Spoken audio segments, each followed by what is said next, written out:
Crescent Moon is a game of politics and intrigue set in the Middle East in the Middle Ages, published by Osprey. It is a game that is demanding on several levels. One is that the range, meaning you can play it only with 4 or 5 players, but really 5. If you're playing with 4 only, then one of the factions is not used, and I think it is a faction that really adds a lot to the experience. So you gotta basically have exactly 5 players. It is also demanding in that it is a game of asymmetrical gameplay. That means the rules, the scoring, the resources, they're unique for each faction. Now, it's not extreme like in some games we have had in the last couple of years. Rather, it is a game with a shared core of rules plus unique applications, again, when it comes to scoring, abilities, and resources. And so that means that you have to understand the game and the way your faction plays and the way the other factions play also in order for you to be effective. Luckily enough, each faction comes with a very nice player aid with the actions for that faction. Some are shared by everybody else and some are unique. With a counsel from an old advisor telling you what you should do, basically what is a sensible strategy for your faction, unique attributes and objectives, again because each player has unique ways of scoring, some only for the first round, some for the entire game, and then the back is a player aid about different things. So really, really well done, really useful. So each faction will receive a player aid such as this one, and then a bag with all the game pieces belonging to that faction. Then when the game starts, it will take place on this modular board here, representing the area that we're trying to control. And again, very nice production. These game pieces are nice, sturdy, very interesting art. I feel like I'm falling in a parallel dimension here. I like it. And it's a modular board, so you can experiment with different configurations every time. Because of course, fertile land is different from quarry, and the river makes things not adjacent to one another. So these two hexes are not adjacent. For example, this is where you can. There is a passage to go through. So, a lot of interesting things going on. As for the factions themselves, again, you can just store all the pieces for each faction inside a single bag, and so you just hand it to them at the beginning of the game. The factions are the Sultan, who likes to build buildings. The Sultan builds towns and cities that don't grant him control of the region. It's military units that do that, but still there's a presence there, and so different things are triggered by that. He just likes to build those buildings. The Nomad, again, the optional faction, but the Nomad controls the mercenaries.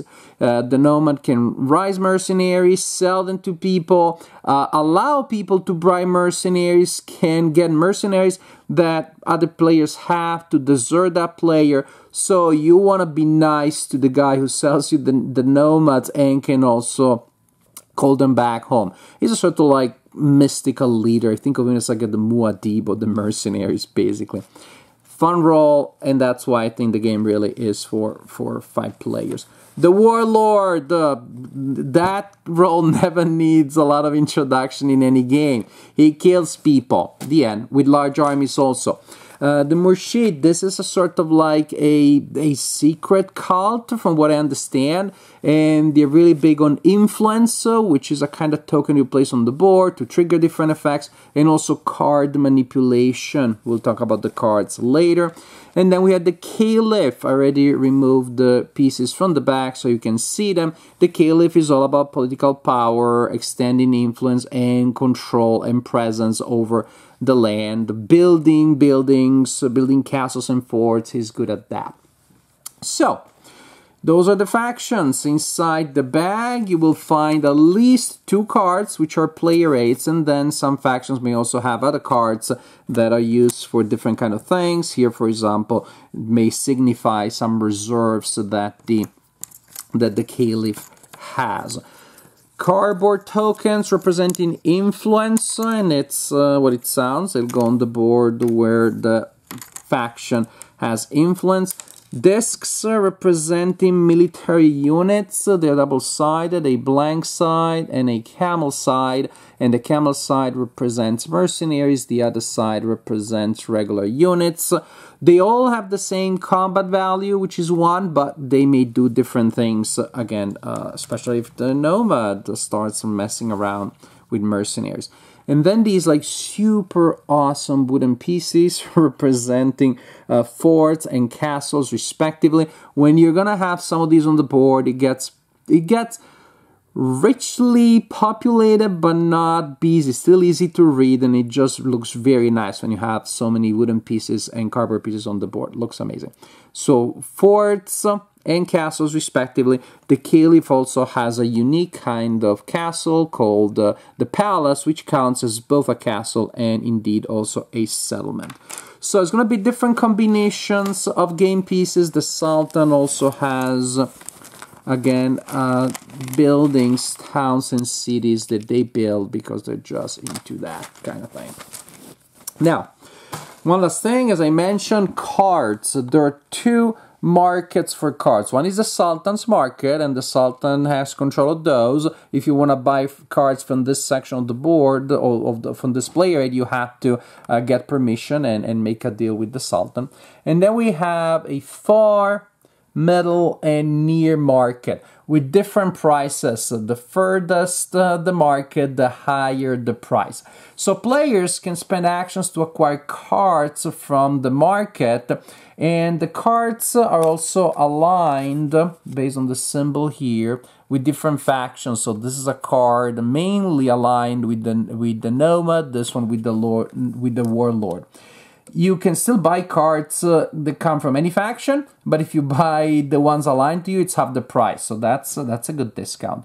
And these cards will give you a variety of different effects, particularly very useful in combat or in influence contests. And the 2 variants, kind of the same thing.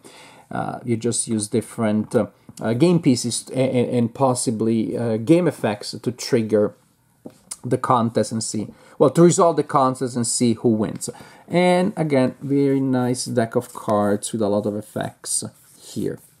Now, one thing though, so if you want to pause so you can see what some of the effects are. As you can see, many will indeed influence an influence contest and or combat. And again, the idea being influence contest and combat being 2 variants of the same idea, based on different values, influence and military might, respectively. Now, one thing logistically, practically, is that we found you're going to have 5 people sitting around the table, and this market is fairly large, as you can see, and it has cards that are really packed with small text.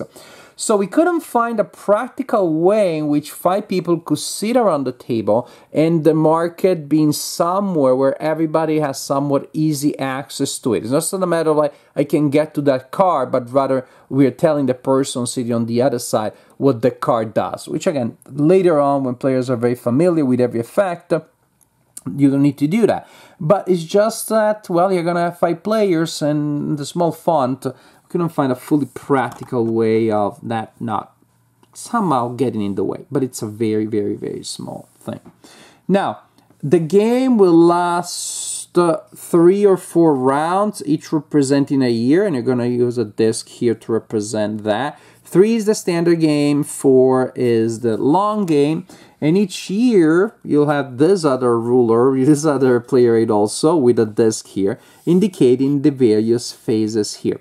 Income is when people get money. Reserves is when players that may have military reserves check if they get anything, a little bit of upkeep. And then we got the heart of the game, which is when players alternate taking actions. Players will need to sit around the table in a specific way. There's a specific order in which the 5 factions go, which is very important. The warlord goes first, so as he goes out and destroying stuff, later in the game, in the round, you still have time to maybe do something.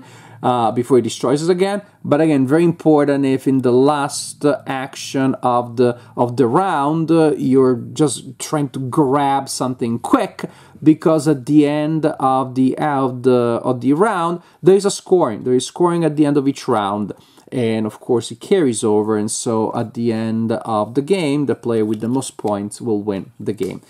And so the game is, in essence, very simple. Just take an action, it's your turn. Oh, that's simple, done. But of course, again, many actions, some in common with others, and some not so much. Some common things are gonna be to build, buildings, and again, the Sultan is very good at it. Hire mercenaries, you'll spend resources to get in those.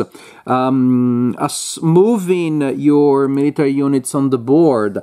Assault is when you move a military unit, a unit with military power, in a region that has other pieces that have military power. That is what triggers a combat.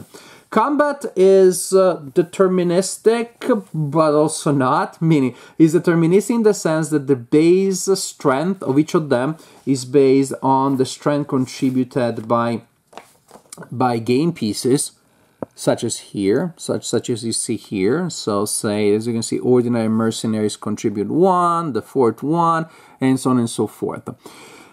However, then players can play cards, which again is deterministic because they bought them earlier. You may even remember what they have, so you know exactly what they have, but then maybe they decide not to use a card, they decide to lose that one and save it for later, or you don't remember correctly because you keep track of what players have.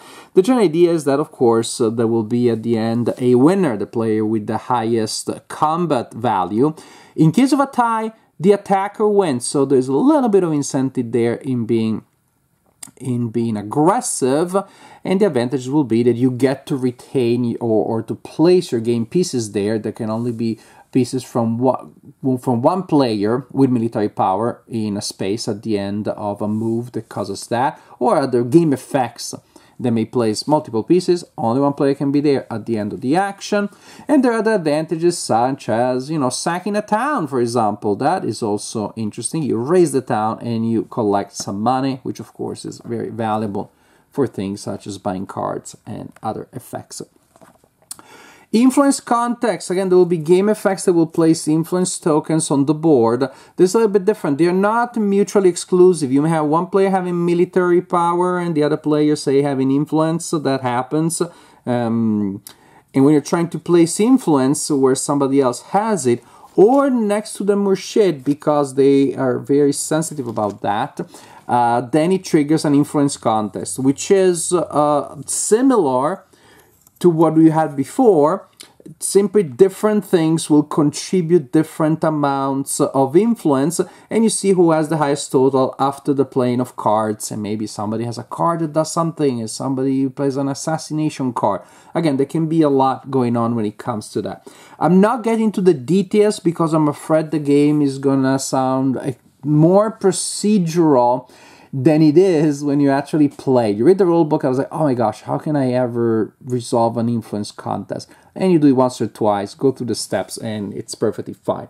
I want to give you the general sense here. And again, with 5 different factions, with different gameplay, it really wouldn't make sense to give you a full tutorial of each, because that's not what I do.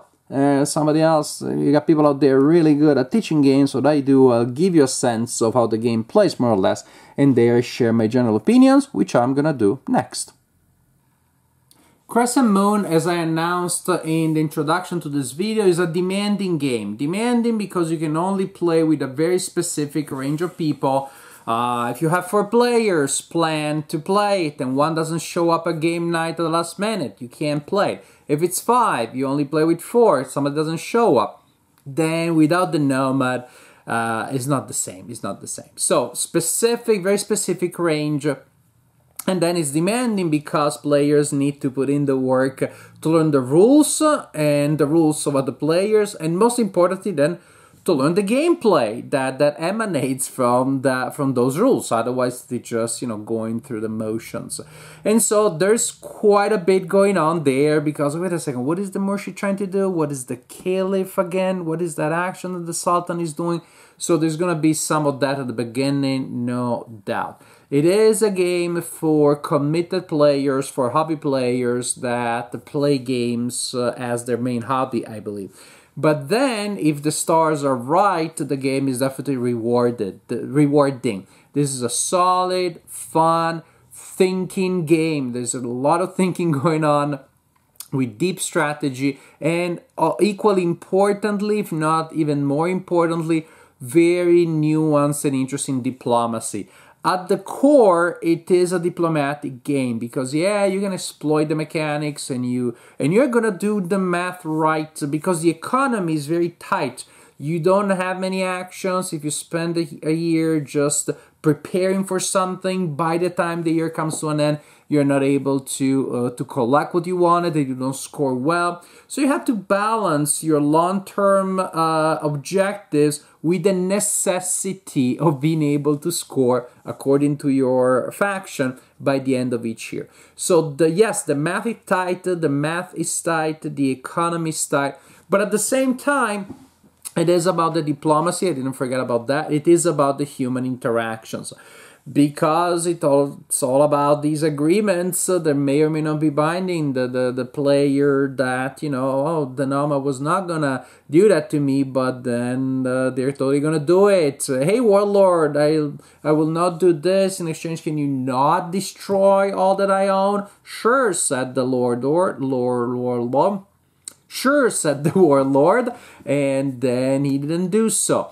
It is about the diplomacy. That's why the level of the game, I think, it will vary from group to group. There may be groups that play it almost like a Euro game, but in my group, we spend a lot of time in, flattering each other, dealing, double dealing, triple dealing, backstabbing, triple backstabbing with a pirouette, all sorts of crazy things. To a point, like I started as double agent, I'm a triple agent, now I don't even know how many switches I did. And that's part of the game. So, you have a game again that I guess you could play it as a Euro game, but I think you're missing out. Of all the games in my collection, it reminded me of Game of Thrones, the board game, the most. Also because that you need to have an exact count of players pretty much. And again, you have a demanding rule set that ultimately shines not because of the Eurogamey element, but shines because the human personalities come through. I would say one problem that I have with Game of Thrones, the board game, that this one doesn't have, is that interpersonal relationships sometimes get too much in the way. The game is also a lot longer and even more demanding, not so much in terms of rules, just you feel more tired at the end. And here you just have enough diplomacy, again, to make it really interesting that way. But I would say that the diplomacy is more spread out. Yeah, certain roles will be more in sync, so the Caliph and the Sultan will probably want to work together, but then everybody has the warlord, and everybody has to deal with the nomad if we want to have mercenaries, and everybody has to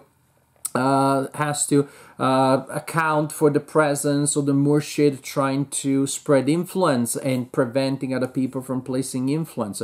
So the diplomacy is more spread out. Say in Game of Thrones, the board game, somebody is right on one side of the board, somebody on the other. They may not have a lot of interactions. Here, what I like very much is that the board is pretty claustrophobic. You gotta bump into other people all the time. You're next door with everybody else all the time. Which adds, again, it makes the diplomacy to me a lot more interesting and engaging. So again, it's a demanding game and it's a bit of a brain burner because first I'm burning my brain, so to speak, with the math. And then I need to convince my friend to do this or that other thing for me while I'm already thinking about something else entirely. it's fascinating to see the evolution of the civilization, so to speak, over the board, over the course of the game on the board, because you're gonna see palaces, the palace moves, forts come and go, the armies of the warlord pop up in one way, in one direction, they spread out, then they get thinned out a little bit. So there is a nice, interesting flow of synergy in which, again, everybody is incentivized to be there, to be very, very present. So definitely a game, an advanced board game, I would say, but with the right group who is willing to put in the homework, this is a really fun, really thinky, really satisfying diplomatic war game. War game, well, board game. It has a little bit of that feel, but it doesn't feel like a war game at all. So I don't know why I said that word. Anyways, I like this game.